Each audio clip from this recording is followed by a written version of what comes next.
Abemi boMzantsi Afrika bayilindele ngamehlo abomvu intetho yohlahlo lwabiwo-mali yangokuhlwa nje eza kwenziwa ngumphathiswa wezezimali u-Enoch Godongwana. Ilizwe ke lijonge kuye njengomntu ophethe isibani bumnyameni. Lifuna ke ucaciselwa ngendlela ezorhulumente zokulawula uqoqosho kwaye kulindele izibhengezo ezibalulekileyo ezinokuthi zibe sisikhonkwane esijika ivili lekamva lezezimali. Sikrwece ke ugqirha Andile Nonso ngumhlalutyi wezoqoqosho, imfundo nezopolitiko ukufumana ke uhlalutyo olunzulu oza kusinceda ke mbukela into yokubana siqonde banzi ngalomba. Gqirha Nonso, masikubulise sikwamkele SABC lihaye sibambe ngazibini ngexesha lakho ngalentsini. Ndibulise kuba uleli bo SABC Mahlombe bangiphazame. Enkosi kakhulu gqirha. Ucinga uba mhlawumbi urhulumente uyakubambelela kwindlela yakhe yokuqinisekisa into yokubana xa sijonge ezezimali ziqhuba kakuhle kuyeka into yokubana zidodobale kwaye ke mhlawumbe iza kuba nefuthe njani ekuthotyweni kwamatyala eAfrika iphela? Masibulele elithuba loba sibe lapha. Uba ngaba kulandelwa le budget ibipase kulonyaka ophelileyo emva komlo omkhulu omninzi ngamaqela kwade kwavana kwibhajethi ethile, ezaziphumo zala budget zezi sizibona ngoku xa kuthiwa siyakhutshwa kwi-ratings e-Europe, siyakhokhela e-Afrika, siyayibetha iNigeria, siyayibetha i-Egypt.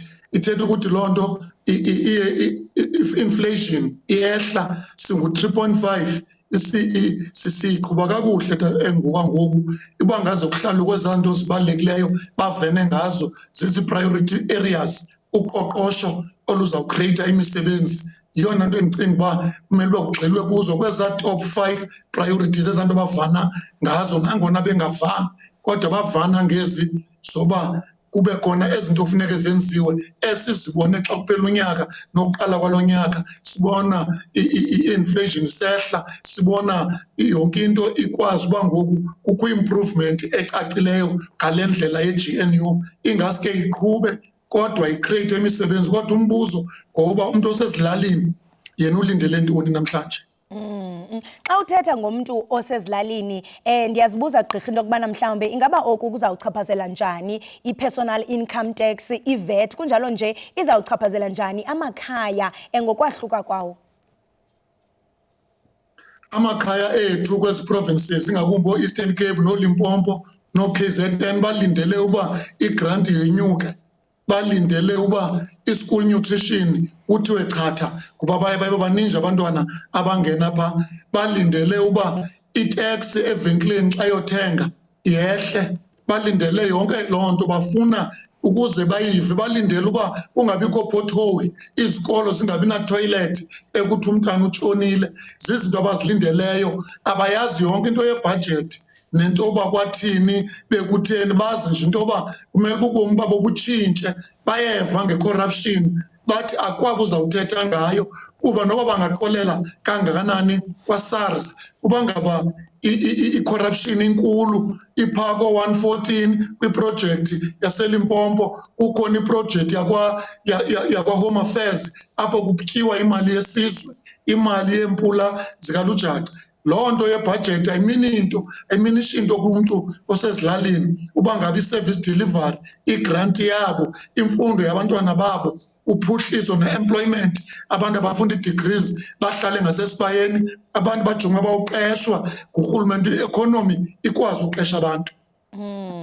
Usathetha ngentswelangqesho gqirha.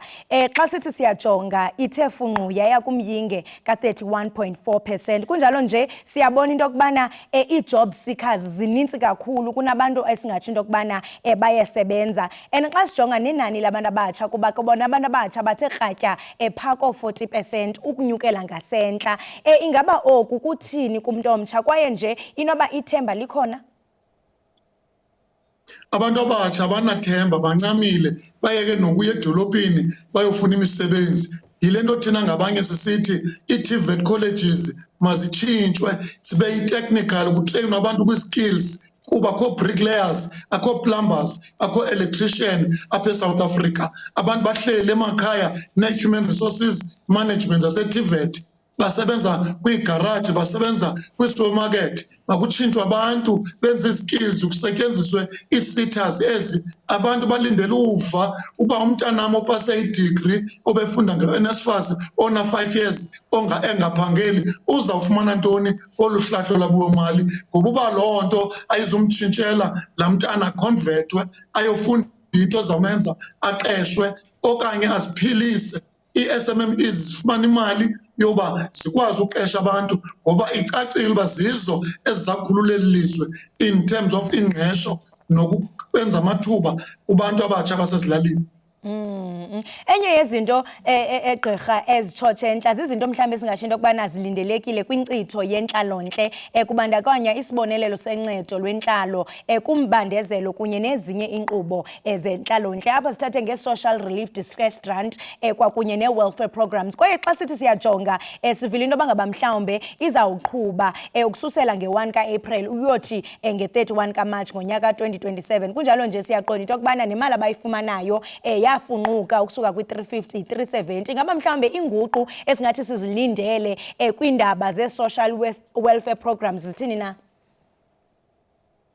Apha eMzantsi Afrika siqhuba kakuhle kwicala le-welfare programs, kodwa ayithandeki into yoba banikwe imali, ingaske banikwe indlela yoba baphile. Kodwa okwangoku yanele, iyenyuka yona kancinci, u-70 mhlawumbi yenyuka kancinci. Nangoku ibanceda ekwenzeni ii-applications, akwazi ulaletyile umntu. Ukhona umahluko ngale ndlela kwenziwe ngayo ngoba ibenza abantu, kodwa mabatshintshwe ii-skills, batreyinwe ii-sitters ezine-billions nee-billions, zingene kwiwadi ngewadi, kutreyinwe i-youth, banikwe imisebenzi. Ngoba i-youth unemployment phaa koo-Eastern Cape iphaa koo-60%.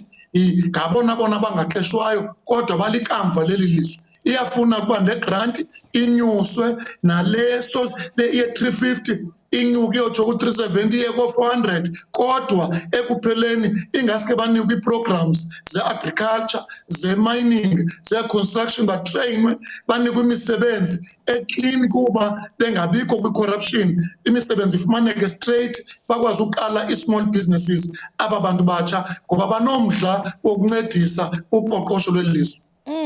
Ndiyathanda kakhulu xa uthetha ngabantu abatsha ekufuneka into yokubana banikezwe inkxaso-mali, kuba kaloku apha ekuhambeni kwexesha sawuthi siqhagamshele nabantu abatsha nabo abazawuthi bazityanda igila ngezinto abazilindeleyo kuyo intetho ngobume bezezimali apha eMzantsi Afrika. Kunjalo nje xa sithi siyajonga Gqirha Nonso sibheka i-inflation iphaa ku-3.5%, i-repo rate yona iphaa ku-6.75%.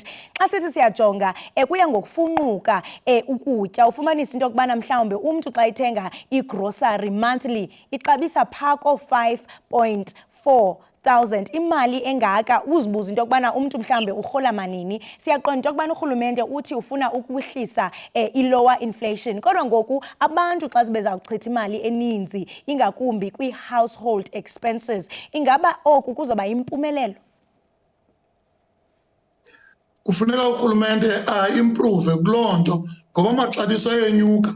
Kuxa kwehla i-interest rate kusehla into ingangehli ezivenkileni, namaxabiso etransport uba konyukile ipetroli xa iphinde yehla kathathu ayehli indlela le yetransport. Abantu basezilalini bahamba iidolophu, so iyafuneka ukuba urhulumente ayiqwalasele yonke le nto xa utata uGodongwana eyihlahla le mali, xa ikhumbula ayazi imajority yabantu baseMzantsi Afrika bahlala ezilalini, abanazindlela, abanamanzi, bayasokola, balindele kuye uba abakhulule. Indlela yobakhulula ke isistati igranti, kodwa abantu bafuna ukuba batreyinwe, banikwe ii-resources, banikwe imali kungekho mkhetho. Noba bangakhethwa banikwe, baqale batreyinwe yilaa nto kusida sifda lokhoyo, bakwazi uba baphuhle emakhaya, banikwe implements, balime ezilalini,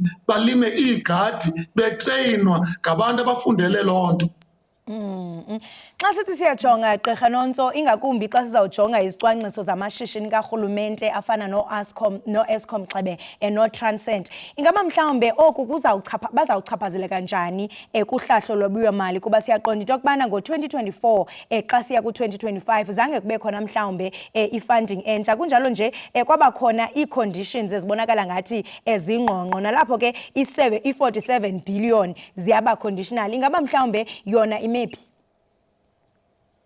Imele bayiqhube ibe conditional okanye kuhambe kungabikho kwanto inikwa lamaqumrhu ngoba ubuyawukhumbula kwiminyaka egqithileyo emininzi imali ezininzi zeli lizwe ziphelele pha konyuswe imali ye-defense nemali ye-education nemali ye-social development kuke kuthi umiwe ngamaqumrhu abucala bakarhulumente kuba bekumele uba banendlela yokunyusa irevenue ingeniso yabo bayisebenzisa ngendlela eyiyo imali kuba baneebhodi zabo banee-council zabo ime imali ukuya kubo imali ihambe ezilalini iyophuhlisa aba bantu bangenanto ingayi kwindawo emele biyakwazi uzenzela imali. Gqirha, asikwazi into yokubana sithethe ngohlahlo lwabiwo-mali singathethi ngemingcipheko yoqoqosho lwehlabathi efana no-US tariff. Ingaba mhlawumbe ungavusisani kwezorhwebo kunye namaxabiso emelika kuhlahlo lwabiwo-mali noqoqosho loMzantsi Afrika ingaba izawuba nako ifuthe? Siyaqonda into yokubana kulo nyaka ophelileyo umongameli uCyril Ramaphosa waphuma phandle sitsho into yokubana akudingeki into yokubana singuMzantsi Afrika sixhomekeke sikhongozele kumazwe asentshona afana noMelika.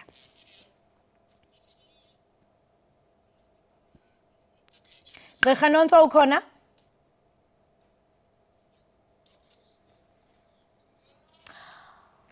Kubonakala ngathi ke mbukeli siqhawukene naye uGqirha Nonso. Gqirha Nonso ukhona enxebeni? Ndikhona mamsasazi. Ewe, Gqirha ndazi noba uvile na umbuzo wami okanye ndikuphindele.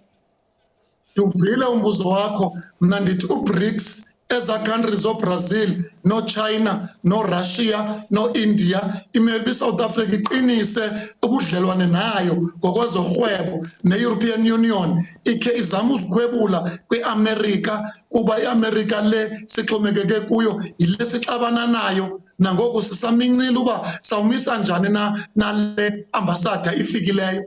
iSouth Africa ibonakalisa iAmerica uba ayilo lizwe lokurhweba elinoqinisa kulo. Yile nto kufuneka i-International Relations Ministry ihambe yokhangela amanye amahlakani kwezinye iindawo ingaxhomekeki kwiMelika ngoba sifundile kule meko yenzekileyo kwakungena umnomzana uTrump. Ndiyacela nje undibambele njengalo mzuzu ugqirha, ndiyafuna into yokubana siwele siye kwelinye inqaku kodwa ke xa sele siqongqothile sawubuyela kuwe.